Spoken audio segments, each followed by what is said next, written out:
Al principio, el mar era un refugio. Siempre supe que él y yo teníamos una conexión especial. Me llamo Adrián López y he vivido en este puerto toda mi vida. Mi barca, el Viejo Rojo, ha sido mi única compañía en las largas jornadas de pesca, un fiel compañero que me daba paz hasta aquella noche. Aquella noche fue diferente. El aire estaba tan denso que me costaba respirar y el silencio se sentía opresivo. Apenas podía escuchar el suave golpeteo de las olas contra el casco. Los primeros minutos pasaron sin problemas, luego, el sonido llegó. Era una melodía, o más bien, un murmullo profundo, suave, hipnotizante, como si surgiera desde las mismas entrañas del océano. No podía precisar de dónde provenía, pero su intensidad iba aumentando lentamente, metiéndose en mi cabeza hasta volverse un latido en mis oídos. Quise apartarme de allí, pero algo más fuerte que el miedo me impulsó a seguir escuchando. Mi cuerpo se tensó y, como un hombre perdido en un sueño, me incliné sobre la barca para ver la oscuridad del agua. La negrura era absoluta, solo rota por un tenue brillo que parecía agitarse desde las profundidades. Sin darme cuenta, extendí la mano hacia esa negrura, y el agua, fría como la muerte, rozó mis dedos. Sentí un cosquilleo en el brazo, como pequeñas agujas que se extendían hasta mis huesos. Me alejé bruscamente y caí en la barca, jadeando. Pero el sonido seguía allí, retumbando en mi mente. Parecía llamarme, como un secreto antiguo que debía descubrir. Y, por más que intenté, no pude resistirlo. Esa noche no regresé al puerto. Me quedé solo en medio del mar, mi única compañía eran esas notas malignas que me tentaban a mirar una y otra vez al fondo. La barca empezó a balancearse suavemente, como si algo bajo la superficie la empujara, atrayéndola. Mi corazón se aceleró. La melodía se intensificó, y fue entonces cuando lo vi. Un ojo enorme, más grande que la propia barca, surgió de la negrura. La mirada del leviatán era antigua, casi infinita, y parecía observarme con una mezcla de hambre y lástima. Y en ese momento, supe que estaba condenado. Los días que siguieron a ese encuentro fueron una pesadilla. La melodía no dejó de sonar en mi cabeza, día y noche. No importaba dónde estuviera, en el mercado, en mi casa, incluso en mis sueños, la oía. Empecé a notar que mis manos temblaban, y el hambre había desaparecido por completo. Todo lo que quería, todo lo que necesitaba, era volver al mar, a encontrarme con aquel ojo que parecía llamarme. Al principio intenté resistir. Evitaba el puerto, dejaba de ver a mis amigos pescadores. Pero cada noche, el sonido se hacía más fuerte, como una voz que rasgaba mi mente. Mi cuerpo comenzó a cambiar, la piel en mis brazos se cubrió de extrañas manchas, como si algo me quemara por dentro. Cada vez que me miraba al espejo, el reflejo me devolvía una imagen distorsionada, una versión de mí mismo que ya no reconocía. Finalmente, una noche, sin recordar siquiera cómo, me encontré de nuevo en la barca, surcando el mar. El Viejo Rojo se dejó llevar por la corriente, mientras yo me sumía en la oscuridad, en ese abismo profundo donde la voz del leviatán me esperaba. El agua se estremeció bajo la barca, y de repente, el ojo volvió a aparecer. Pero esta vez, no estaba solo. Piel podrida, escamas viscosas y fauces que se abrían y cerraban en un hambre sin fin emergieron a mi alrededor. Eran otros pescadores, otros como yo, atrapados en las profundidades.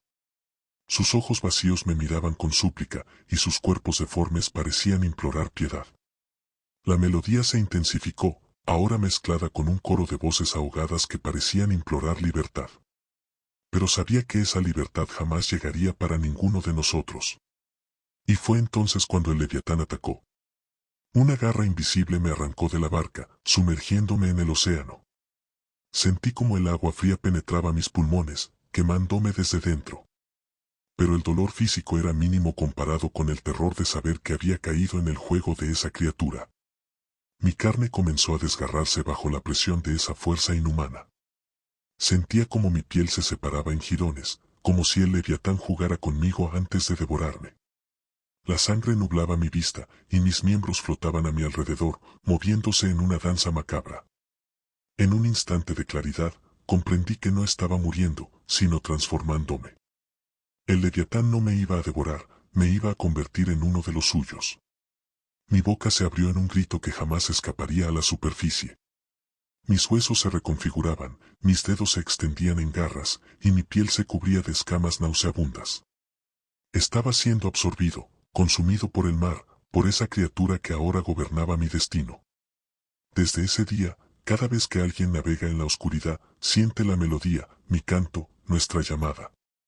Una llamada que nunca se apaga, que atrapa a los desprevenidos para que compartan nuestro destino, una eternidad de hambre y desesperación.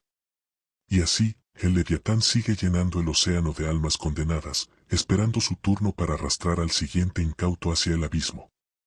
Así ha sido, y así será, hasta que no quede nadie más por arrastrar al mar.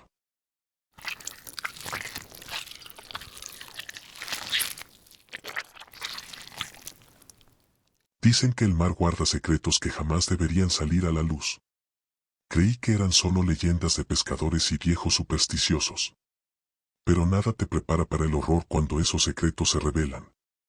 Mi nombre es Julio Herrera, y soy buzo profesional. Nunca pensé que la última expedición a la que me uní me costaría mucho más que mi cordura, y tal vez incluso mi alma. La misión sonaba interesante, casi una oportunidad única. Una antigua ciudad sumergida había emergido, aparentemente de la nada, en una zona remota del Atlántico. Nuestro equipo fue contratado para investigar, catalogar y documentar las ruinas, ya que los arqueólogos creían que podríamos estar frente a una civilización perdida. La noche antes de partir, los rumores entre los buzos se esparcieron rápidamente. Algunos decían que la ciudad era maldita, otros hablaban de una deidad marina llamada Niáraca, que velaba por el descanso eterno de su pueblo. Lo que sonaba como superstición no nos impidió a ninguno de nosotros firmar la misión, aunque las palabras me calaron más de lo que esperaba. El primer buceo fue tranquilo, al menos en apariencia. La ciudad sumergida, con sus imponentes estructuras cubiertas de algas y corales, nos hacía sentir diminutos en comparación. Me sumergí junto a otros tres, Elías, nuestro líder, Marisol, la experta en arqueología subacuática, y Samuel, un joven buzo que había venido como asistente. La visión de aquellos edificios antiguos, con símbolos extraños grabados en las paredes, parecía tener un poder hipnótico sobre nosotros. Todo estaba en un silencio absoluto, pero yo sentía que había algo más allí abajo. Como si algo nos vigilara. El día pasó sin incidentes mayores. Sin embargo, esa misma noche, mientras descansábamos en el barco, comenzaron los susurros. Eran casi imperceptibles, como una suave brisa que parecía moverse por las paredes de mi cabina. No podía entender lo que decían, pero había algo perturbador en ellos, como una invitación susurrada que me hacía querer volver al agua.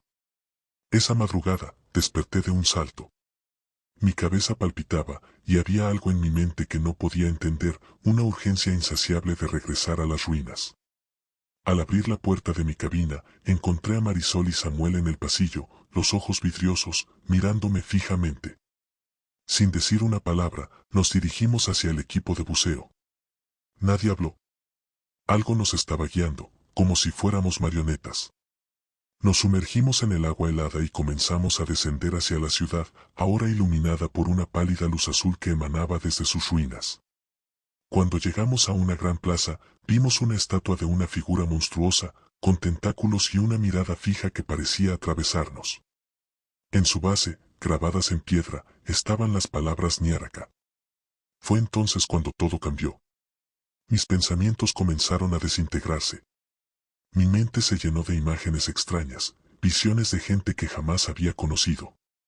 Vi cuerpos amontonados, sus ojos vacíos, sus bocas abiertas en un grito eterno, mirándome como si quisieran advertirme. Sentí un escalofrío recorrerme al darme cuenta de que estaba reviviendo sus muertes. Un dolor agudo perforó mi cabeza, y una voz resonó en mi mente, profunda y cruel. ¿Eres mío? Volteé hacia mis compañeros, y me di cuenta de que ellos también estaban siendo afectados. Marisol arrancaba pedazos de su traje, como si algo estuviera quemándole la piel. Sus dedos comenzaban a sangrar, y sus ojos estaban desorbitados, completamente perdidos. Samuel, en cambio, estaba inmóvil, mirando fijamente la estatua. No supe qué le pasaba hasta que vi que sus labios se movían, recitando palabras que no podía escuchar en la profundidad, pero que parecían un rezo oscuro hacia Niáraca. Elías fue el primero en romper el silencio cuando su alucinación se hizo insoportable.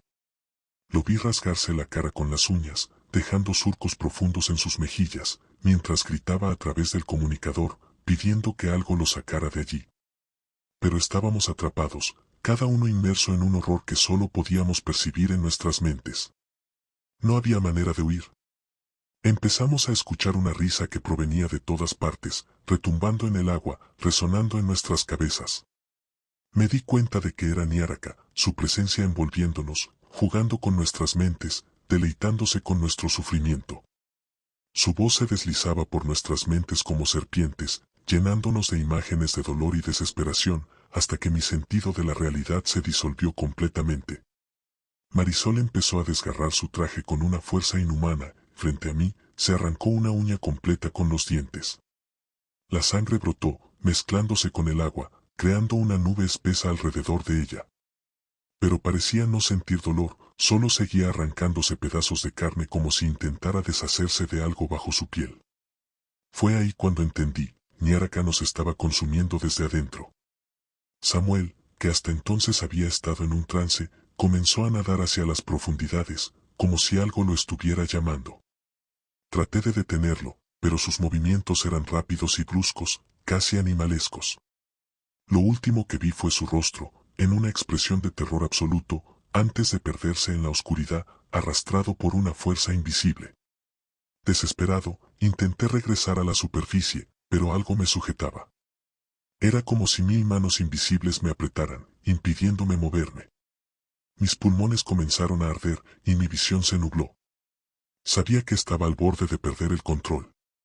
Niaraka estaba dentro de mi cabeza, penetrando en lo más profundo de mi mente, desenterrando todos mis temores y retorciéndolos hasta volverlos inhumanos. La imagen de la estatua se desvaneció y, en su lugar, vi una figura de aspecto indescriptible.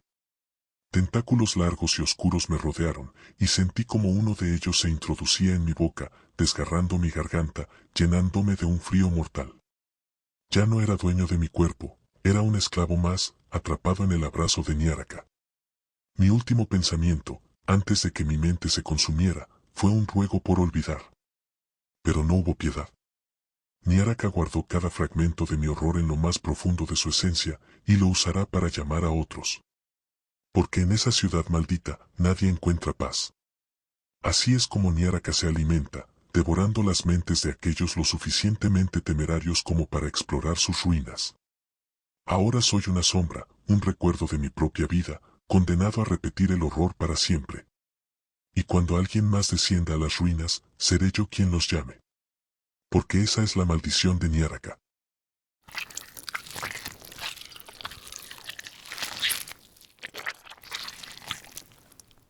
Lo que voy a contarles no es una historia de terror común. Me llamo Miguel Santini y llevo más de 15 años navegando por las aguas del Atlántico. Nunca creí en leyendas ni en barcos fantasmas, hasta que abordé el Alba, el barco maldito que cada 50 años emerge de las profundidades para reclamar nuevas almas. Estaba en una expedición con unos compañeros, buscando rescatar un viejo barco que había desaparecido hace décadas. La paga era buena, y después de meses de viajes tranquilos, todos estábamos ansiosos por una aventura real. La niebla era espesa aquella noche, casi como si el mar y el cielo se hubieran fundido en una sola oscuridad. Justo cuando estábamos por dar media vuelta, lo vimos, una enorme silueta, oscura e imponente, que surgió como una sombra de la nada. El Alba, como luego leí en sus gastadas letras, parecía un cadáver flotante, un monstruo del pasado arrastrado de vuelta a la superficie.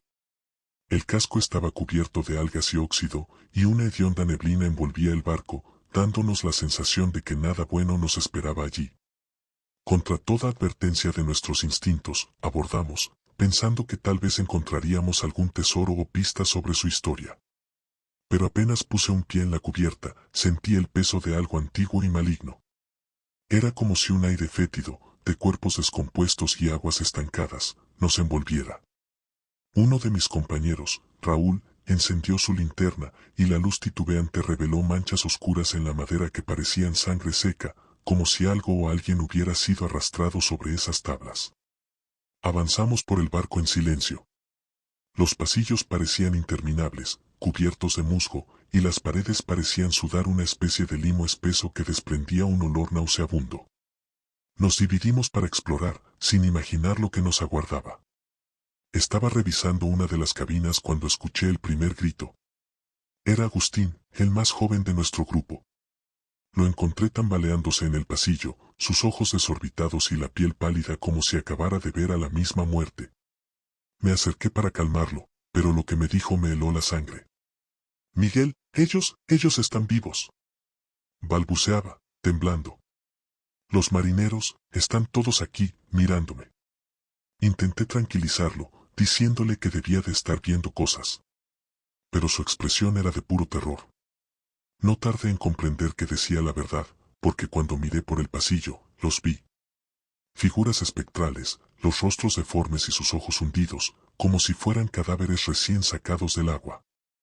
Caminaban por los pasillos, observándonos con una furia silenciosa, cada movimiento lento y retorcido. Intenté arrastrar a Agustín fuera de allí, pero sus piernas no respondían. Entonces, algo en el ambiente cambió. El frío que nos envolvía se transformó en una opresión tan intensa que apenas podíamos respirar, y sentí la presencia de algo aún más oscuro, algo que acechaba en las sombras. El suelo bajo nuestros pies comenzó a temblar, y escuchamos un ruido espeluznante, un eco de algo pesado y vivo que avanzaba por las profundidades del barco.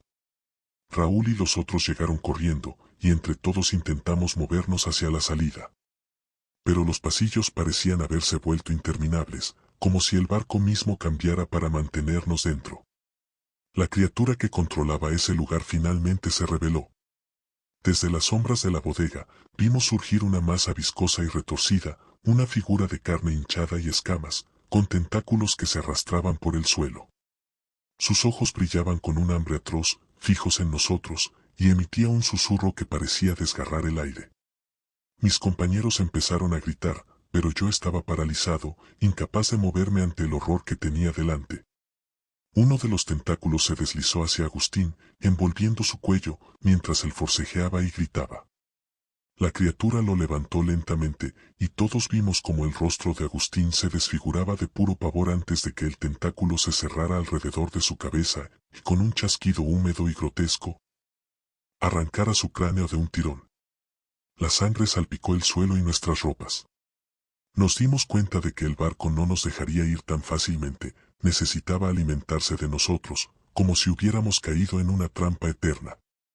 Intenté correr, pero cada esquina que giraba me devolvía a la misma sala.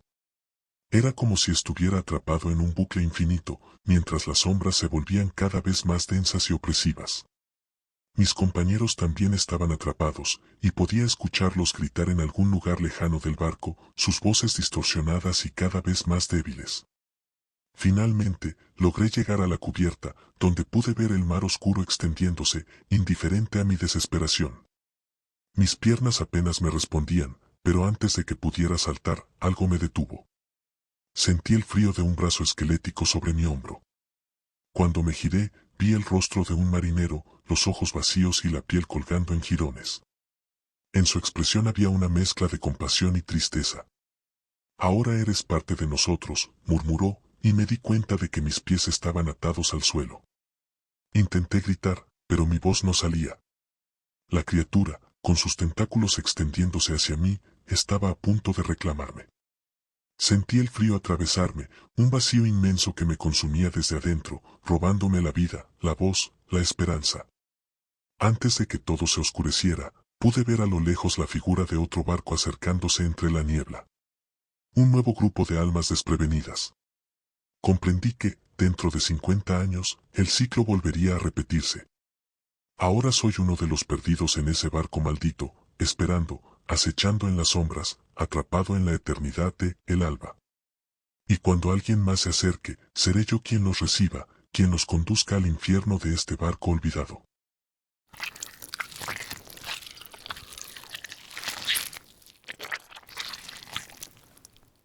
Las olas siempre me han dado paz. No hay nada que me guste más que el sonido del mar al amanecer, pero desde hace un tiempo, cada ola me produce escalofríos. Me llamo Carlos Ortega, y soy pescador en el pequeño pueblo de Bahía Oscura. Aquí todos conocemos la leyenda del Kraken, pero nunca creímos que fuera real. Ahora, quisiera no haberlo hecho. Todo comenzó con el primer cuerpo. Era una mañana fría y gris cuando apareció en la playa. Lo vi yo mismo mientras preparaba mis redes, el cadáver de un hombre joven, desfigurado y retorcido, con los ojos abiertos de par en par y las extremidades desgarradas en ángulos imposibles. Su carne estaba hinchada y enrojecida, como si hubiera sido aplastado bajo el agua con una fuerza descomunal. El rumor se extendió rápidamente por el pueblo, y la imagen de aquel cuerpo era lo único en lo que podía pensar. Luego, aparecieron más cuerpos, uno tras otro, cada uno peor que el anterior. Las autopsias eran casi imposibles de realizar, los cuerpos llegaban desmembrados, con los huesos destrozados y la piel cubierta de marcas de ventosas. Se rumoraba que algo en el agua los había cazado, pero nadie quería decirlo en voz alta. Era imposible no pensar en la vieja leyenda del Kraken, pero éramos gente sensata. O al menos eso pensábamos. Entonces, empecé a notar algo extraño en Juan Méndez, un hombre que llevaba años en el pueblo y a quien conocía bien. Siempre había sido reservado, pero últimamente parecía diferente. Lo encontraba en la playa a deshoras, murmurando para sí mismo, con una expresión en el rostro que no había visto antes. Una mezcla de euforia y desesperación. Una noche lo vi lanzando algo al agua, algo pequeño y brillante que no pude distinguir desde dónde estaba. Cuando me acerqué, se sobresaltó y se giró hacia mí con una sonrisa tensa. ¿Qué haces aquí a esta hora, Carlos?, preguntó en voz baja, casi en un susurro. Sentí un escalofrío en la nuca, pero intenté disimular. Podría preguntarte lo mismo, Juan. Te he visto aquí todas las noches de esta semana. ¿Esperas a alguien?, dije, tratando de mantener el tono casual. No deberías meterte en cosas que no entiendes. Fue todo lo que dijo antes de dar media vuelta y desaparecer en la oscuridad. Mis sospechas crecieron con cada noche que pasaba, y un día decidí seguirlo. Lo observé mientras caminaba por el borde de la playa, arrastrando un saco pesado. Cuando llegó al agua, pronunció unas palabras en un idioma que jamás había escuchado. Sentí como el frío del ambiente me atravesaba, y entonces lo vi. Algo se movía bajo el agua, algo grande, casi inmenso. La sombra era tan vasta que hacía parecer el océano como un pozo oscuro. Juan se arrodilló en la orilla y vertió el contenido del saco al agua, huesos, restos humanos destrozados. Era una ofrenda, un tributo. Juan había hecho un pacto, uno monstruoso, y cada cadáver que aparecía era parte de ese trato. No pude soportarlo y salí de mi escondite, enfrentándolo de una vez. Juan, ¿qué has hecho? ¿Por qué estás entregando a nuestra gente? Juan se volvió hacia mí, y por un instante, vi una chispa de furia en sus ojos. No sabes nada, Carlos. Bahía Oscura depende de mí. Ese ser nos protege, siempre y cuando paguemos el precio. La voz de Juan era fría, carente de emoción.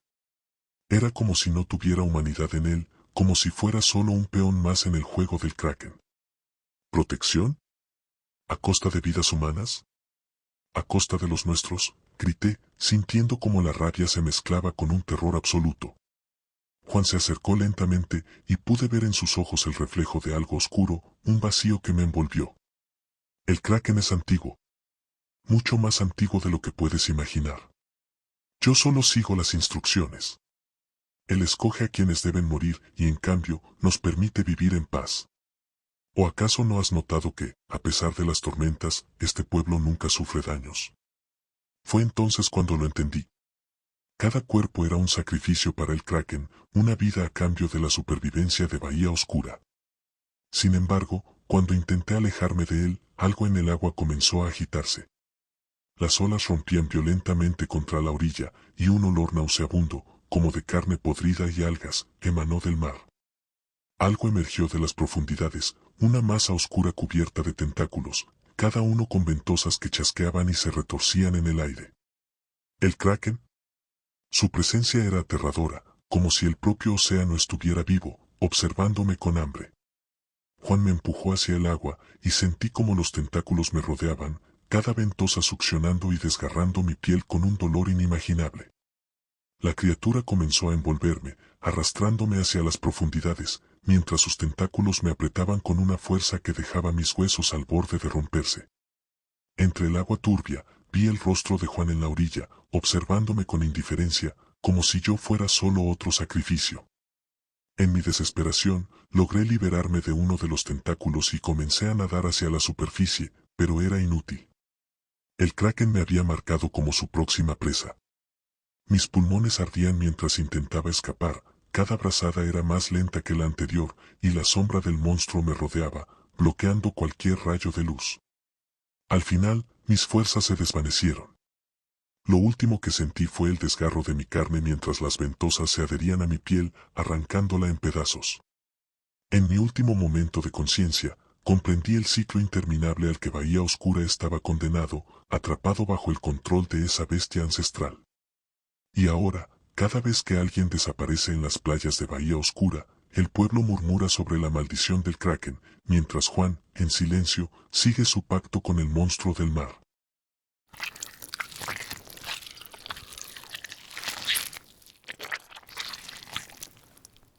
Nunca pensé que el océano fuera a convertirse en una pesadilla viviente. Mi nombre es Víctor Díaz, arqueólogo marino, y he explorado lugares en los que muchos no se atreverían ni a imaginar. Pero nada me había preparado para el horror que encontré en el santuario de Nyaraka. Tal vez nunca debimos profanar sus secretos. Todo comenzó con un hallazgo sin precedentes. Los mapas submarinos indicaban una estructura oculta en el fondo del océano, a unos 300 metros de profundidad. La estructura parecía antigua, desconocida, un templo sumergido que había resistido siglos de olvido. Según los sonares, ocupaba un área inmensa, y los símbolos visibles en las piedras parecían humanoides, pero distorsionados, deformados por algo que solo podríamos entender explorándolo. Nuestro equipo estaba compuesto por 5 personas: Samuel, el director del proyecto; Lucía, una experta en simbología antigua; David, un buzo de rescate; y Camila, nuestra bióloga marina. Yo era el arqueólogo principal. Lo que no sabíamos era que, bajo esas aguas, estábamos despertando algo monstruoso. La primera inmersión fue inquietante. Descendimos lentamente, nuestras luces apenas penetraban la oscuridad acuosa. Cuando nos acercamos al templo, su enormidad nos dejó sin palabras. Era una estructura colosal, adornada con tallas de seres inhumanos, figuras que parecían estirarse y contorsionarse de forma antinatural, como si estuvieran atrapados entre dimensiones. Y en el centro del pórtico de entrada había una figura que parecía esperarnos, su rostro esculpido en la roca con un grito eterno, sus ojos vacíos que parecían absorbentes. Lucía murmuró que probablemente era una deidad, una entidad marina prohibida, y que el lugar parecía un santuario en su honor. Sus palabras fueron una advertencia que no supimos escuchar. El pasillo principal era largo y estrecho, cubierto de un limo oscuro que hacía que cada paso fuera pesado y resbaloso. Nos movíamos en un silencio tenso, nuestros respiradores emitían un eco hueco en la profundidad. Algo en el ambiente estaba mal, se sentía denso, pesado, como si el agua misma tratara de ahogarnos, de forzarnos a volver. Fue entonces cuando comenzó el sonido, un zumbido bajo y repetitivo, como una letanía de voces amortiguadas que parecía venir de las paredes. Me detuve, apuntando con mi linterna hacia las figuras talladas. Parecían moverse, sus rostros alterados, distorsionados, como si estuvieran atrapados en agonía eterna. Lo escuchan, susurré, incapaz de ignorar la sensación de pavor que me invadía. Solo el eco del equipo, Víctor, respondió Samuel, aunque su rostro se veía pálido detrás de la máscara de buceo. Pero algo había despertado en el templo. El susurro de las paredes se intensificó, y una presencia invisible nos rodeaba, presionando cada vez más fuerte. Camila estaba al frente cuando vio algo que la hizo detenerse de golpe, una sala, enorme y circular, con una estatua monstruosa en el centro, representando a una criatura de tentáculos que parecían extenderse desde su boca, cubriendo su rostro y cuerpo, con ojos huecos que parecían mirarnos. La estatua parecía cobrar vida, y el agua alrededor comenzó a cambiar, volviéndose turbia, como si una nube de sangre se dispersara lentamente. ¿Qué demonios es eso?, murmuró David, temblando, sus ojos clavados en el monstruo de piedra. Antes de que pudiéramos retroceder, el templo nos atrapó. La entrada desapareció detrás de nosotros, y el zumbido se convirtió en un eco ensordecedor. Fue entonces cuando aparecieron las visiones. Primero fue Camila. Ella comenzó a gritar, sus manos cubriéndose el rostro como si quisiera arrancarse los ojos.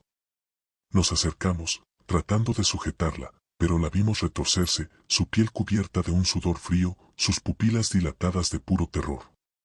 Nos está observando, nos está consumiendo, gritaba, y entonces comenzó a rasgarse el rostro, sus uñas cortando la piel, dejando marcas de sangre flotando en el agua.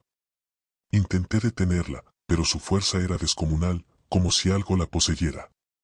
En un último grito, su cuerpo se relajó, y la vi flotar inerte, sus ojos fijos en el vacío, su rostro deformado por el pánico que ya nunca desaparecería. Samuel intentó mantener la calma, guiándonos por un corredor lateral. Pero el lugar parecía extenderse, laberíntico, interminable.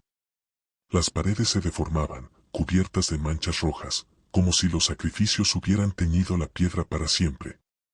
Los susurros nos rodeaban, voces en un idioma desconocido, y las tallas de los muros parecían cobrar vida. Veía rostros que me miraban, sus bocas abiertas en gritos silenciosos. Sentía que yo también estaba atrapado en esa prisión de piedra y sangre. Víctor, susurró Lucía, mirándome con desesperación. No, no vamos a salir de aquí, ¿verdad? Es el guardián. Niaraka, él nos reclama. Sin previo aviso, algo arrastró a Samuel hacia la oscuridad. Un tentáculo, retorcido y cubierto de escamas, emergió de una abertura en el suelo, rodeando su pierna y jalándolo hacia abajo. Tratamos de sujetarlo, pero el tentáculo se enroscó en su torso y lo retorció con fuerza, aplastando sus huesos. Su grito de dolor se transformó en un gorgoteo, y lo vimos desaparecer en las sombras, su cuerpo desgarrado, dejando solo una estela de sangre que flotaba en el agua. Ya solo quedábamos Lucía y yo. El terror en sus ojos era un reflejo del mío, pero no podíamos detenernos. Sentíamos la presencia del guardián a nuestro alrededor, acechándonos, y nuestras mentes comenzaban a desmoronarse. La visión de Samuel, destrozado en la oscuridad, nos perseguía. Sabíamos que no había escapatoria. De pronto, Lucía comenzó a reír. Su risa era amarga, desesperada, como si ya no le quedara cordura. Niaraka nos atrapó, murmuró, sus ojos enrojecidos. Somos suyos. Siempre lo fuimos. Antes de que pudiera detenerla, se quitó la máscara de oxígeno, permitiendo que el agua la invadiera. Vi cómo su cuerpo se contorsionaba en una danza agónica, su pecho hundiéndose, mientras burbujas de sangre brotaban de su boca. Finalmente, quedó suspendida en el agua, convertida en una más de las sombras atrapadas en el templo. Me quedé solo, rodeado de susurros, sombras, y la opresiva presencia del guardián. Sentí como mi propia mente se fragmentaba, y en ese instante, el templo me mostró mi destino, vi mi cuerpo atrapado, congelado en un eterno grito de desesperación, uno más en las paredes de ese templo infernal. No había escapatoria, el guardián nos había reclamado. Niaraka no solo había tomado nuestras vidas, sino también nuestras almas, condenándolas a una agonía sin fin en su oscuro santuario.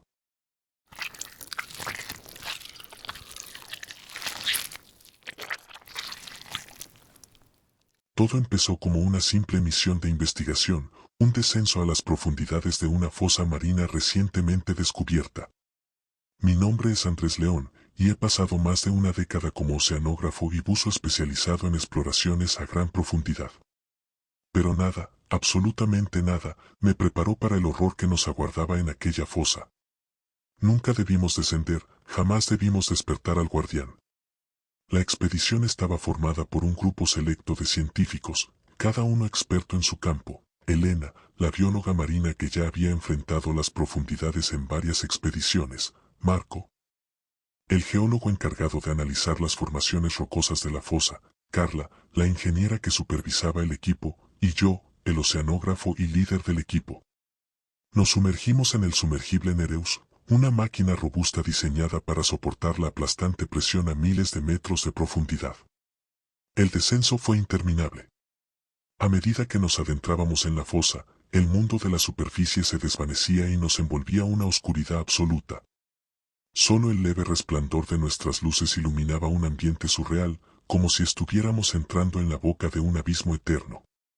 Los sensores registraban niveles de presión altísimos y temperaturas inusualmente bajas. Pero lo que llamó nuestra atención fue el silencio absoluto. No se escuchaba ningún sonido, ni siquiera el eco de las criaturas que habitan en esas profundidades. Era como si todo el ecosistema hubiese huido de aquel lugar. A medida que descendíamos, Elena notó una estructura extraña en el fondo, algo que parecía una formación rocosa, pero demasiado simétrica para ser natural. Nos acercamos, y la estructura cobró forma, enormes columnas cubiertas de una capa de limo oscuro y marcas que parecían grabados, como si alguien o algo las hubiera tallado hace siglos. Las marcas no se parecían a nada que hubiéramos visto antes, símbolos extraños que parecían retorcerse bajo la luz, como si quisieran contarnos una historia antigua y prohibida. Fue entonces cuando Carla, mientras ajustaba la luz para obtener una mejor imagen, accidentalmente activó un sonar de baja frecuencia. La señal resonó en la fosa, un pulso que retumbó en nuestras cabezas como un eco interminable. Y, como si aquel sonido hubiese sido la clave de algo olvidado, un temblor profundo sacudió la fosa. Las luces del sumergible parpadearon, y nuestros corazones comenzaron a acelerarse. ¿Qué fue eso?, preguntó Marco, la voz apenas un murmullo, sus ojos fijos en las sombras que se movían fuera del alcance de nuestra luz. La respuesta llegó rápidamente. De la oscuridad surgió una figura colosal, un monstruo envuelto en tentáculos y placas de carne, con ojos que parecían pozos negros, vacíos y hambrientos. Su cuerpo, grotesco y cubierto de escamas, se movía con una fuerza antinatural, como si la propia fosa estuviera moldeada a su alrededor. Sentí una presión en el pecho y un frío que me caló hasta los huesos, como si la criatura misma drenara el calor y la esperanza de quienes osábamos mirarla. La bestia golpeó el sumergible, y nos lanzamos contra las paredes mientras los sistemas de soporte crujían. Carla gritó cuando un panel de instrumentos se rompió, y el sumergible comenzó a inclinarse, girando fuera de control. En medio de la confusión, Marco señaló la criatura, con el rostro pálido de puro terror. Nos ha despertado. Lo hemos liberado, susurró, sus palabras casi ininteligibles, pero todos entendimos. Habíamos despertado al guardián de la fosa, una criatura ancestral, una prisión de carne y odio que aguardaba en las profundidades. Intentamos retroceder, encendiendo los motores de emergencia para ascender, pero el guardián nos seguía, sus tentáculos extendiéndose en la oscuridad como serpientes asesinas. Uno de ellos atrapó el sumergible y comenzó a aplastarlo lentamente, el metal crujía bajo la presión, mientras el agua empezaba a filtrarse por las uniones del casco. «Andrés, nos está destruyendo.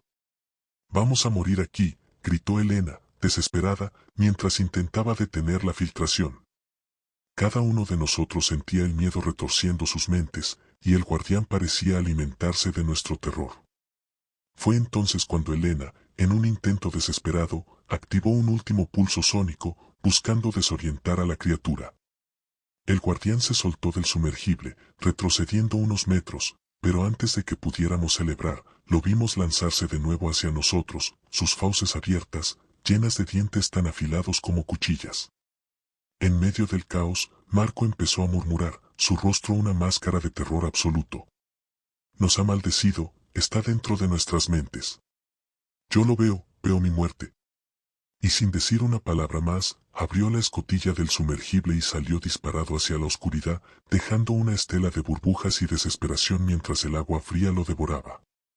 Carla intentó cerrarla, pero sus manos temblaban tanto que le fue imposible. El agua comenzó a inundar la cabina, y Elena y yo nos aferramos a cualquier cosa para evitar ser arrastrados. Cada bocanada de aire era un esfuerzo mientras el agua nos rodeaba, y en el borde de mi visión veía sombras moviéndose en el agua, figuras humanas, figuras que parecían el mismo Marco, pero distorsionado, arrastrado al fondo por el guardián. La criatura se acercó de nuevo, sus ojos fijos en nosotros, y de pronto sentí una fuerza invisible apoderarse de mi mente. Una serie de imágenes horribles, alucinaciones tan vívidas que parecía vivirlas en ese momento, pasaron frente a mí, me vi atrapado bajo el peso del océano, mis huesos aplastados, mi carne desgarrada y desintegrándose en el agua, y mi alma atrapada en un vacío oscuro por toda la eternidad. Era el guardián que me mostraba mi destino, que disfrutaba del pánico que me invadía.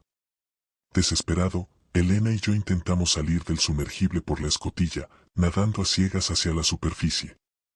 A cada brazada, sentía que algo frío y pegajoso rozaba mi piel, como si el guardián intentara sujetarme. Y entonces, vi a Elena. Sus ojos estaban desorbitados, su rostro desencajado, y su boca emitía un grito mudo mientras un tentáculo la envolvía y la arrastraba de vuelta a la oscuridad. Nadé con todas mis fuerzas, el frío se metía en mis huesos y mi cabeza retumbaba con una voz que parecía provenir de lo más profundo de mi ser: no hay escape. ¿Eres mío? Llegué a la superficie exhausto, mi visión nublada y mis pulmones al borde del colapso. Cuando el equipo de rescate me encontró, no pude hablar. Nadie cree mi historia, pero sé lo que vi. El guardián sigue allí, esperando por más intrusos, devorando sus mentes, atormentando sus almas en las profundidades de la fosa. Gracias a todos por ver mis videos, espero que los hayan disfrutado. No olviden suscribirse y darle like para no perderse el próximo contenido. Nos vemos muy pronto. Y recuerda, siempre estaré presente en el momento más inesperado. Hasta la próxima.